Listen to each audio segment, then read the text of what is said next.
თუ გაქვს შენ აუცილებლად წრიული მოძრაობა გაქვს, აგერ არის წრე. კიდე თუ არაო წადიო, ეს გეუბნება წრიული მოძრაობა. წადიო, მარჯვნივ კი ბატონო წახვალ თავისუფლად. თუ მიდიხარ მარცხნივ, წრე გააკეთე, წადი მარცხნივ. ხო? თუ მოდიხარ უკან გინდა წამოხნავ, წრე გააკეთე და წადი ისე უკანო. ეხლა ჩვენთან ჯიგიტები რას აკეთებენ?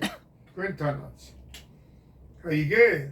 აი, აქედან მანქანა მოდის, ეს კიდე სოფელში არ აქვთ ნიშნები დაგე წკაპ გადააჭრა. წკაპ, ვაი, ხედავ რა ხდება.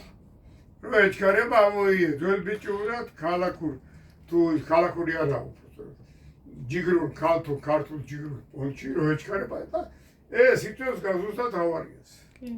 ანუ ამას არაფრად დაგიდებენ, რომ აქ აუცილებელია მაგ წრიული მანევრის გაკეთება.